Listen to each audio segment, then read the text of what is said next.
হে কি উন্নয়ন? পাকিস্তান যাইব উন্নয়ন দেখার জন্য সে? হ্যাঁ, এটা পাকিস্তানি, এগুলা চেহারা সোয়ারাও পাকিস্তানি।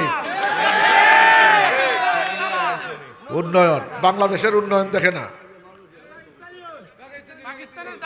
এগুলার থেকে সাবধান থাকবেন, সমাজ নষ্ট করতেছে।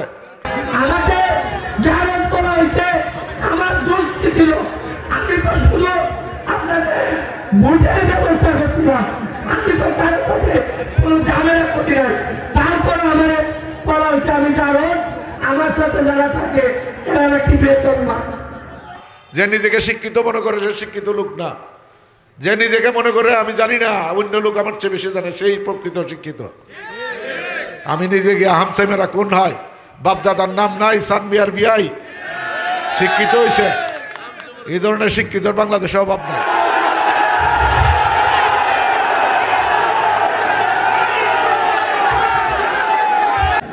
অনেক সাংবাদিক আমাকে জিজ্ঞাসা করে তার এসব কথার উত্তর দেওয়ার জন্য।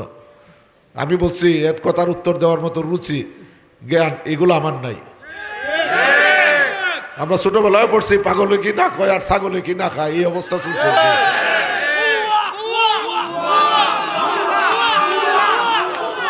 হ্যাঁ, বক্তৃতা দিছে, হ্যাঁ ব্যারিস্টারি করছে লন্ডন গিয়া।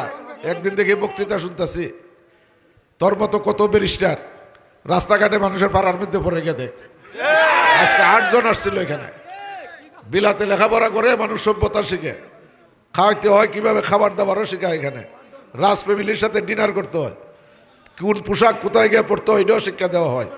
আর সে শিখছে এইসব জিনিস, বাটপারি। হ্যাঁ, হ্যাঁ বলে উন্নতি করব। আমি আর আগেও বলছি কয়েক জায়গায়, আমার বুল্লা কাসিদ মিয়া নামে একজন লোক আছিল, বয়স্ক লোক, হাইকোর্টে তার মামলা, টাকা পয়সা লইয়ে গেছে, উকিল সাহেব দিতে হবে। আমার কাছে গিয়ে দেখা করলো, আমি চাটা খাওয়াই আদর আপ্যায়ন করলাম। পরে কইল যে আমি নামাজ পড়ে আসি, আবার আসবে আমার কাছে। নামাজ পড়ে আসছে, দেখি কাসিদ মিয়া খালি লুঙ্গিটা আছে, কাপড় চোপড় কিচ্ছু নাই। আমি যে গেলাম এই অবস্থা কেন? তাড়াতাড়ি আমার শার্ট কোর্টের চেম্বারে একটা ছিল, এটা দিলাম, এটা পরেন, একটা কোট দিলাম, গায়ে দেন। এই অবস্থা কি জন্য? আমি গেছিলাম নামাজের এখানে, আমাকে একজন ধরছে যে নতুন কাপড় দিবে, সাথে গেছে, যাওয়ার পরে কইছে যে আগের কাপড়টা খুললিয়া আমার হাতে দেও। আগের কাপড়, পকেটের টাকা পয়সা সব খুললিয়া তার হাতে দিছে। দেওয়ার পরে এই লোক গেছে গা, এবার সে খালি লুঙ্গিটা পরে আইছে আর কি। যে মাধবপুরবাসী হেয়ার ফাঁকলে বললে, কাসিদ মিয়া তো লুঙ্গি লিয়ে আইছে, আপনাদের লুঙ্গিও থাকতো না। স্টেডিয়াম করবো, আপনাদের দিগম্বর করিয়ার পরে ছাড়বো, এই হলো অবস্থা তার। আমি এগুলা কোনোদিন বলি নাই। আমি একদিনের জন্য নিজেকে মন্ত্রী মনে করি নাই। আমি মন্ত্রীর চেয়ারে বসে যে পরিমাণ সম্মান বোধ করছি, আপনারা জগদীশপুর রাস্তার পাশে দাঁড়াই আপনাদের সাথে যখন কথা বলি, এর কোটি গুণ বেশি সম্মান আমি বোধ করি আপনাদের সামনে।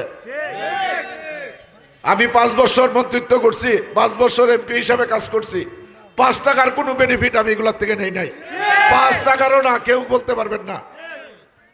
আমি ইমান আমানের সাথে কাজ করার চেষ্টা করছি, আপনাদের সেবা দিছি, আমার বাপ সেবা দিয়ে গেছে, আমিও সেবা দিতেছি।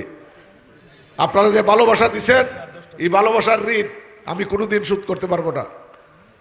আরও যে কাজগুলো আছে, চারাবাঙ্গার রাস্তা আজকে দাবি আসছে, আজকে রাসেল আমাদের সাথে বলছে তার বাড়ির সামনে দিয়ে চারাবাঙ্গার যে রাস্তা, এটা এতদিন ভ্রান্ত ধারণা ছিল যে রাসেলও তো দেয় নাই। আজকে চেয়ারম্যান